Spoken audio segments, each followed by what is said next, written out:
we'd like to introduce our first guest speaker, Rajani, if you would like to come on up here.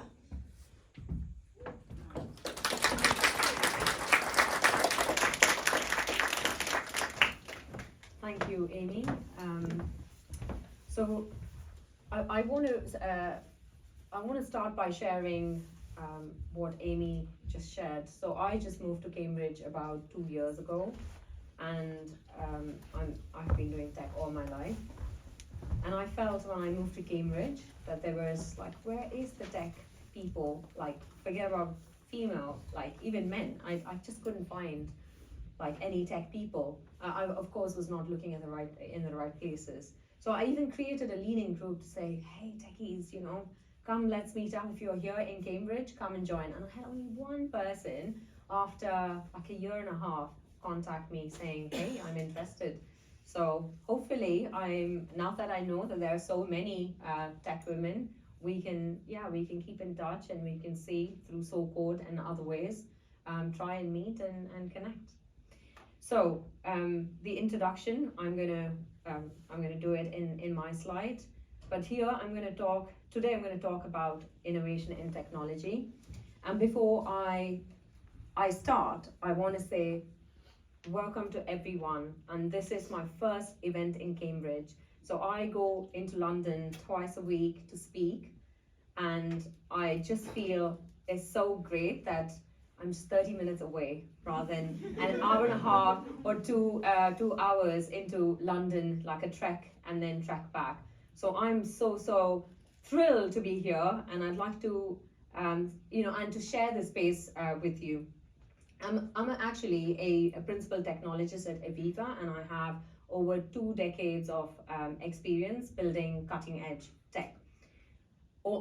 Aside from that, I'm also a mother of 2 young girls, a 4-year-old and a 6-year-old girls. And since they were born, I realized in one of the events, my daughter, she was in this football class, and when she turned 4, like I think the number of girls dropped off in the football class. And she said, Mama, do you she didn't even realize that there was like that imbalance, but she came excited and puzzled, and she said, I'm the only girl in my football class, did you notice? And I was like, at that moment, I felt something, and I was like, God, my whole life, I felt like this. I'm the only girl in the meetings and, in technical meetings. So at that point, I thought, oh my God, when she grows up, and if the apple does fall, next to the tree, we're going to have bigger problems because she's going to feel the same. And that's what prompted me and another event to become the director of Women Who Code. So I, as a director, I'm pushing for women's progress in tech and leadership. Of course, not only breaking women in, like women breaking into tech, but also helping them break barriers. I'm also a fractional CTO because I have so many years of experience. I've been coding since I was a child, so I have to do something about it. And also, I think as you start growing old and you have like girls, you think, hey, how can I support more women? So I work with a few female-founded companies, the 3 companies that I work with. I help them, so I sit on the advisory board. I'm a fractional CTO for 2 organizations, and I try and help build tech for them so their dreams can come alive. And it's also all about women progression. And what that fractional CTO role does is it keeps me on the pulse of innovation, and these are AI and startup companies and blockchain. So I get to work from aside from what I do in Aviva, which is build a private cloud for Aviva, I also get to play around with cool stuff and lead and pave the way. And I've been lucky enough because I think I have an ADHD problem, not diagnosed, but I get bored too easily. So, you have to keep me happy, then you have to give me something new, novel, challenging, and then, I'm happy. So my vision, which since 2 years, this has been my vision. I want to see a world where women are at the forefront of technology, full stop, right? There's nothing more, there's nothing less. And I have been thinking how women can be at the forefront of technology, and this is where this talk stems, where I can share like the opportunities for women to be in tech. So today I'm going to be talking again about innovation. What do we mean by innovation? I know innovation is a buzzword that's thrown around, but when I talk to people about what innovation is, I don't really get the answer. So then one of the questions I ask, so the day-to-day stuff that you do, you're solving a problem, is that innovation? And then I'll be like, not sure, but you will see the answers. So my question to you is, what do you think about innovation? Do you have any definitions of innovation? I'd like to hear your definition of innovation. It's just a small crowd. We're all women. We can feel safe here and share what we think. Right. Any takers? Yeah. Thinking outside the box. Yeah. Great. Problem solving Okay. and creating value. Brilliant. Changing processes. Brilliant. Any others? New approaches to existing problems. Great. Okay. And more? Challenging the norm. Well done. Oh my God. You all know, you just given the definition of innovation. I don't even need to, share. But before I go into innovation, I'm always inspired by women so when I look at women in the past, and we think we are facing challenges, and I say this because I mentor a lot of women, and when they come with problems, I think about myself. 20 years ago, right, this would be so normal, and here you are complaining, right? So this is what we think. It doesn't make it right, but it also, wow. But it also shows how much things have changed since I started, computing. And am I on the right page? Yes. So I would like to start by talking about the contributions by women in this space. And I want to highlight 3 women, which I'm sure you all have come across. Ada Lovelace. And the important thing about Ada Lovelace is she created her first algorithm when there was no concept of computers, right? And that I find truly inspiring, that she wrote her first algorithm for Charles Babbage analytical engine, which then paved the way for, computers.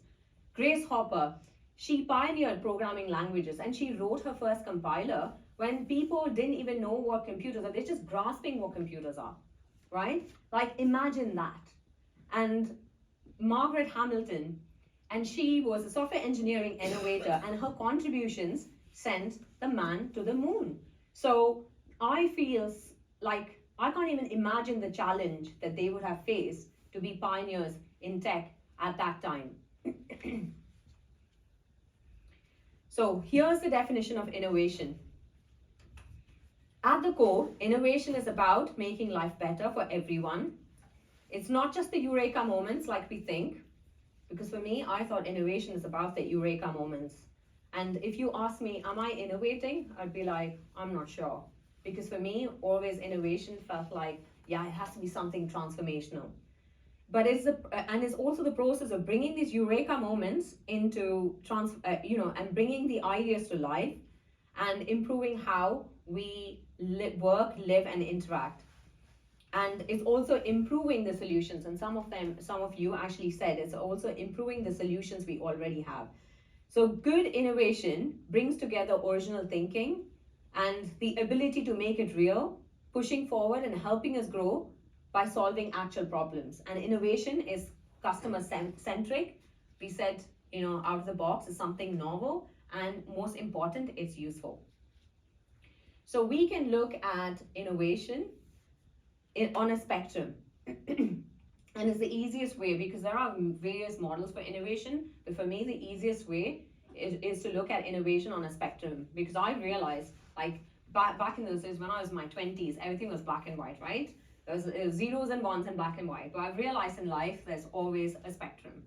So innovation on a spectrum is incremental innovation on one end and disruptive innovation on the other.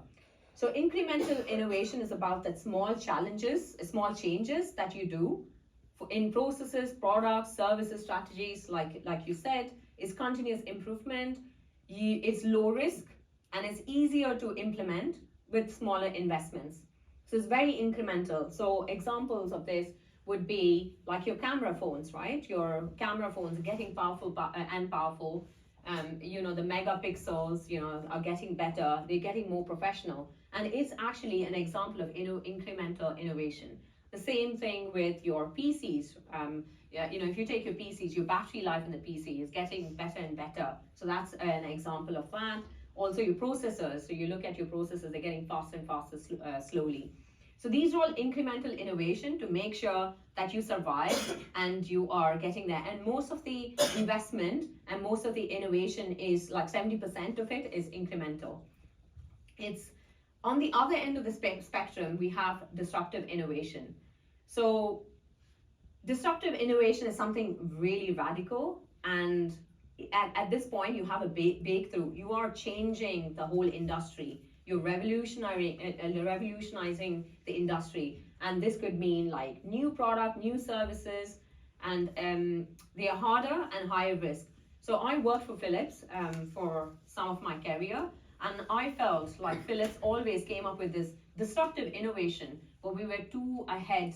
We thought too ahead in future, so the market didn't catch up. So we had great patents as a consequence, but we couldn't implement because the market was not ready yet. So disruptive innovation is that breakthrough, but it's also about the right timing. And you allow for the market to catch up. You can't. It's not like an overnight, like your incremental innovation. It takes a while, and it changes. An example of this would be my favorite example is Netflix.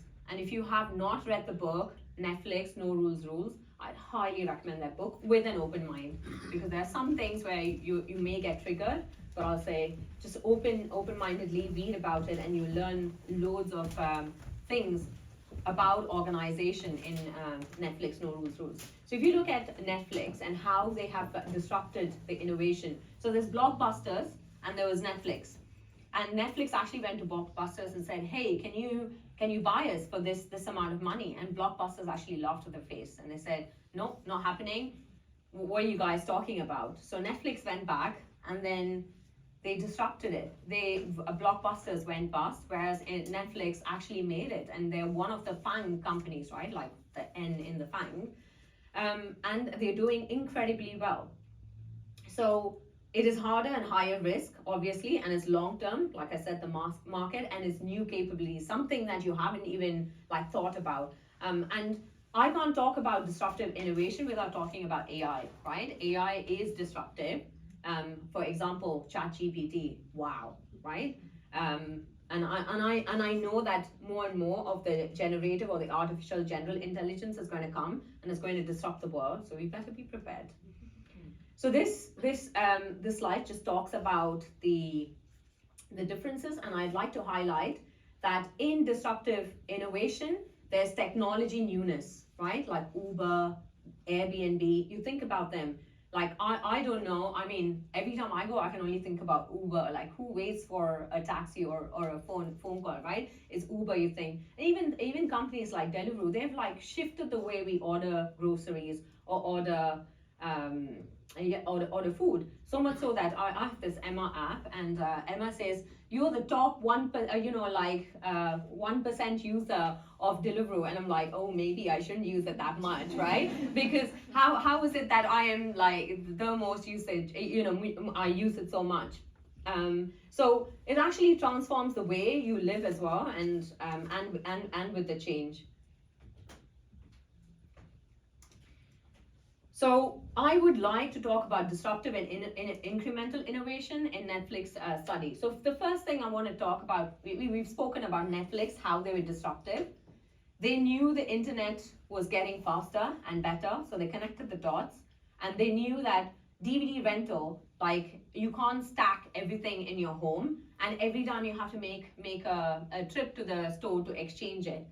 There's so much resistance in that sense, right? Like the number of clicks, if I were to say, in getting the content streaming. So they revolutionized the way the content can be streamed. So that is disruptive innovation. And then there are many things like Amazon Prime and Disney Plus and so on and so forth. But they were the first first to disrupt the industry. The second is, once you've disrupted, you can't just say, right, I've disrupted and I'm going to survive, right? Netflix has had its fair share of trouble as well.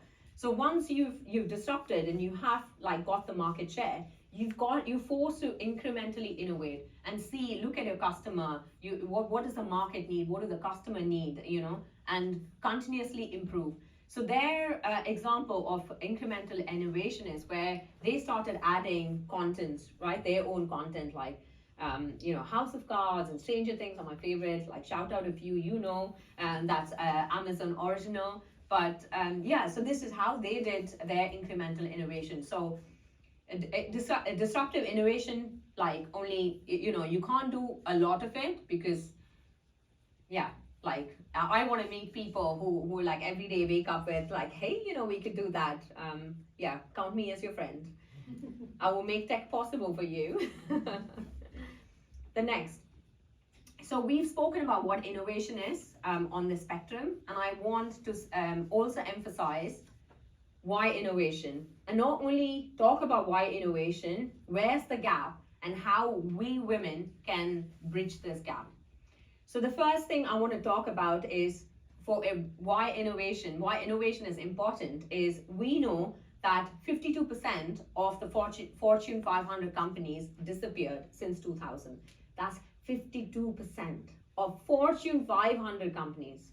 I can add Nokia to the list. I don't know if you come from the era of Nokia phones.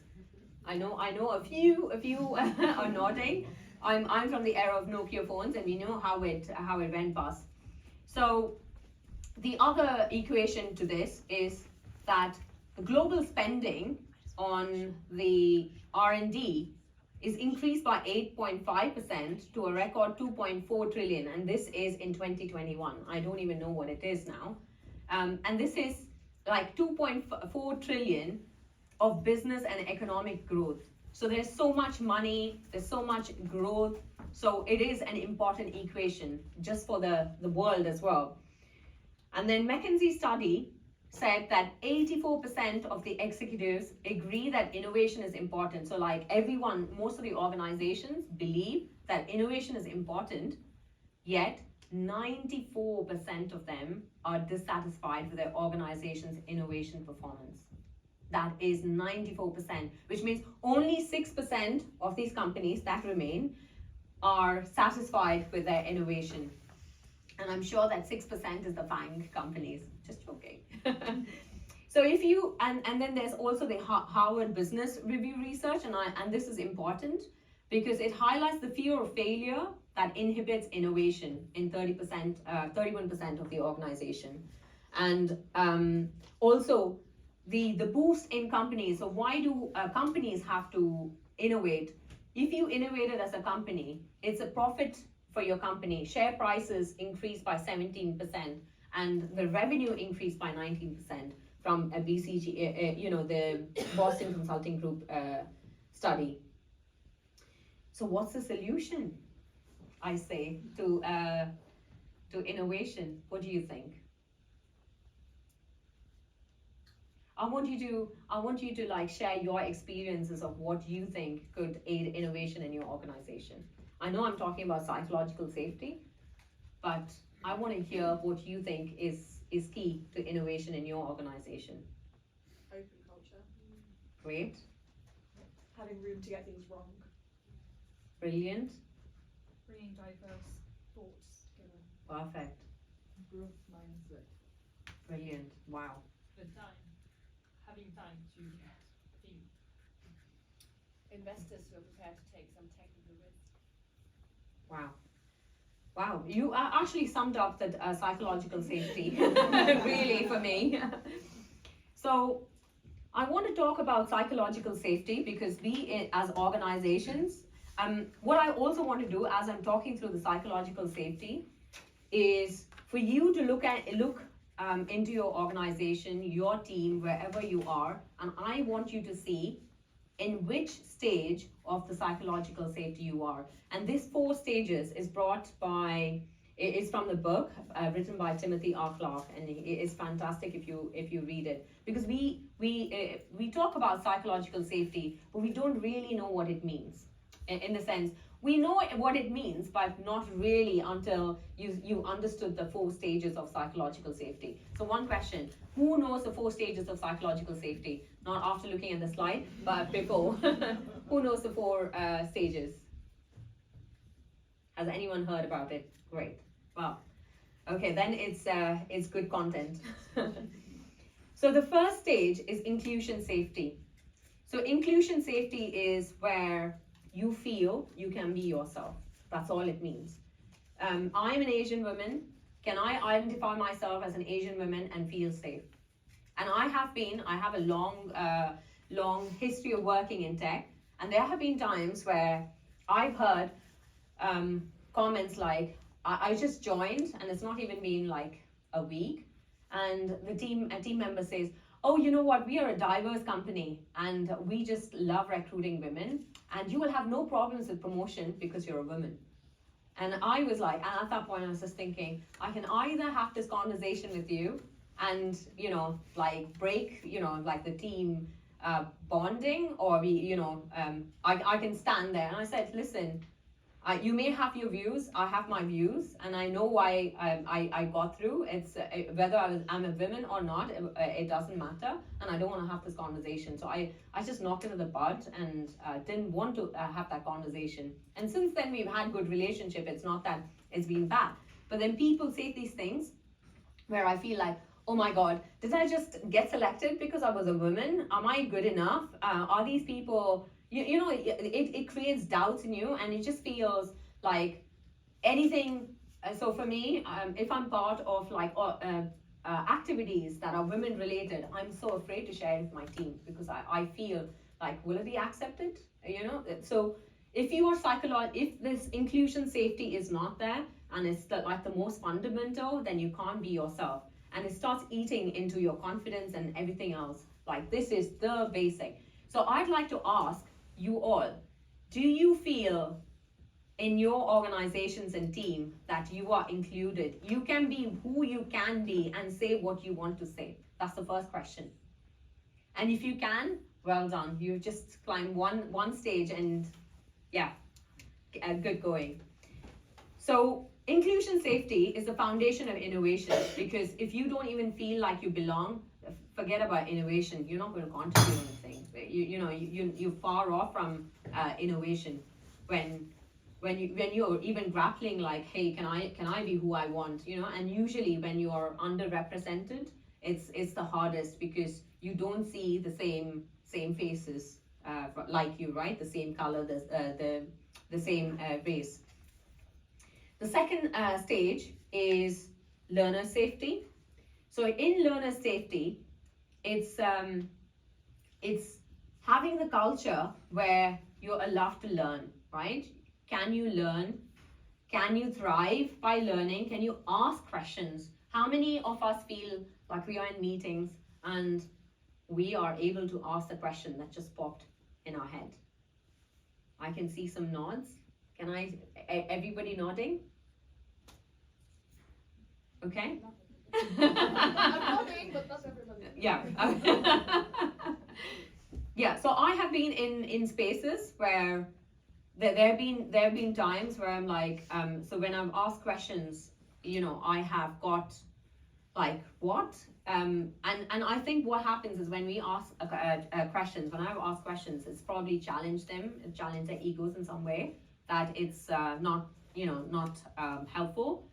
And so if you are able to learn, and if you are able to not only learn, but also have a culture of failure, right? So you learn by experimenting, you try new things, okay, this didn't work. So if you're conducting a science experiment, right, 1 out of 10, you tried this, you tried that, and then 1% was successful. That you would call as a success. So if you looked at failures as a way of results of experiment, it's not going to be, it's going to only be great. So if you look at failures as a stepping stone for learning, that's great. So when I actually interview a company, so first question I ask them is, what is your culture of failure? How do you make sure that employees can make mistakes? And when organizations say, our leadership shares their mistakes and they are vulnerable and we can be vulnerable and share what we feel, I think that's a great organization to be part of. That not only can you learn,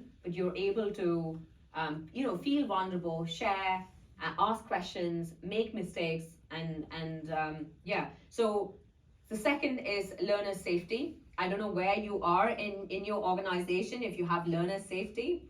Coming to the third stage, which is contributor safety. So we've done, I can be myself. I'm allowed to learn and make mistakes. I can question. And third, contribution. So now this learning, you're putting the learning as your contribution, right? So when you have gone and contributed, have you felt your ideas valued? Have they been taken on board? I, for one, have not. I find, so just giving an example. So I pushed for the idea of OKRs in my division because I mingle in various networks and I know I learn and I bring it forth. And it was completely knocked down. And I was like, you're bringing the OKR helps bring the vision closer to the team, and you're motivating the team because the team which is empowered and feels the vision will be motivated to contribute. But it was not accepted, and they said no, it doesn't work for us. And guess what? 6 months later, they are introducing OKRs. Now tell me how that happened. And incidentally, the CEO of the company said, a new CEO came and he said, OKRs is the way. And without any resistance, it just, and also he's a male, it just got accepted. And I always felt like when I'm in even technical meetings, I work twice as hard and I have to like prove myself over and over again. But it's not every time, but it is in some scenarios. And I felt that, and there's actually research to say that women work twice as hard to actually, for their ideas to be valued.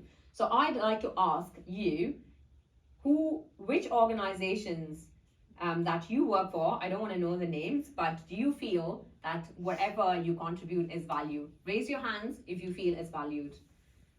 Do you work for yourself? We can talk after. I'm just joking. I have been part of like great high-performing agile teams as well, and yeah, I know. So that's great. And the contributors' safety is when teams feel empowered and they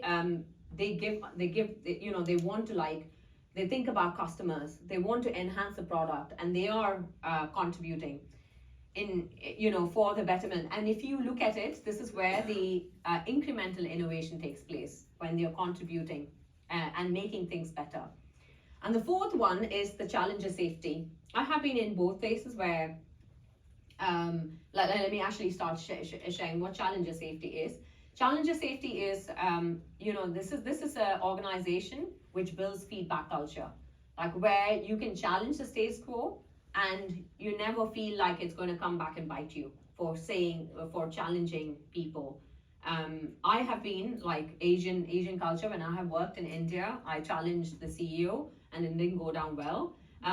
But if you have an organization that you can challenge and they take it on board, because there's also like, if you again relating to Netflix No Rules book, there's 4 A's of giving feedback. But if you are able to like give feedback and challenge the status quo, and that's been taken, this is like the highest level. And any organization where you feel safe to challenge, and companies like Netflix and Amazon have, then I think this is the organization that's ripe for innovation culture. So again, show of hands, do you feel like you can challenge your boss and it's not going to come back and bite you? Well, cool. I'm pretty impressed. I think I should, I should come and chat to you all. Right, so now that the psychological safety is out of the way, where you feel like, the team, be it anyone, right? Like the diverse team feels like they are able to contribute using the 7 steps. Vision alignment, you need to feel aligned with the vision of the organization, where diverse perspectives are like taken aboard. With psychological safety, of course, like your contributions are valued. Cross-functional collaboration, where you feel like you can go reach out and say, hey, I've got this idea, what do you think, is it possible? And continuous learning, someone said continuous learning. So continuous learning is another key element. And I've been a part of organizations where our sprint would be a week, and 2 hours of our sprint would be on learning. So we go and learn all these new stuff and then come back and share with the team of what we learned, and then share knowledge. And also like a community of practice, so on and so forth, that really helps. And then empowerment and autonomy. Like you can't build anything without like trust, right? You got to trust. But if you put too many rules at the top, then it just means you don't trust your employees enough. But at the same time, you can't leave it to disarray. So it's like the right balance where you put the processes, the basic foundational processes in place, and then you empower teams to make decisions. And then someone said open communication and feedback. So have open channels where you can communicate and give feedback, and fail forward. So someone again said this, fail forward, that you are allowed to make mistakes, and it's a stepping stone for learning. So this is my last slide. You will be relieved to hear. So I want to share that there are 3 fundamental core principles of innovation, which is challenging assumptions, connecting the dots, which we've seen Netflix do, and leveraging diverse perspectives. So connecting the dots is, I love connecting the dots, where innovation happens at the intersection of unrelated ideas. And like the Japanese bullet train, they had this tunnel boom problem, and they looked to the nature to solve it. Kingfisher can just dive into the water without creating a ripple and fish out the fish and eat it. So they looked to the kingfishers, and then the nose of the bullet train mimic the kingfisher's beak, and it solved that problem. So connecting the dots is so beautiful, where you can look to different fields to solve the problems and see and bringing that in. And innovation thrives by connecting these dots and challenging assumptions. An example of challenging assumptions, I have a patent on my name, and I was able to innovate something. And this all happened because my product owner walked in and he said, the competitors are having this and this product, so we want to expand our portfolio and let's build this product. So when I looked at it, and this is an organization where I can challenge, right? The psychological safety was met, where I said, what are you asking for? Like the cost of running this, you're not going to make any profit, right? And just because we want to add to the portfolio, it's not. So that really helped me come up with a solution that was so different and so radical, and that was the newest in industry, and connecting the dots. So what was done using servers and TCP, I used IoT to solve the same problem, and made sure that the data was in like such small bytes that IoT can handle it. And we work with AWS and created this innovation. So if you can challenge these things and say, like, why are we doing this? How can we rethink what the customers are giving in a different perspectives, and look at the current trend and use that to solve the problem? Innovation can happen. And leveraging diverse perspectives. And when I say diverse, it's not just women, right? It's gender. It's not just gender. It's age. It's ethnicity. It's disability. It's neurodiversity, and so on. So as I wrap up, I want to leave you with this thought. The future of innovation is inclusive. It's not just a dream. It's a goal we are moving towards every day. And with every woman who steps into tech, with every effort to make our spaces more inclusive, we are not shaping the future of technology, we're shaping the future of the world. And thank you for joining me today, and let's continue to lead this charge together. There's so much gap, and I want women to take that space and bridge that gap. Thank you.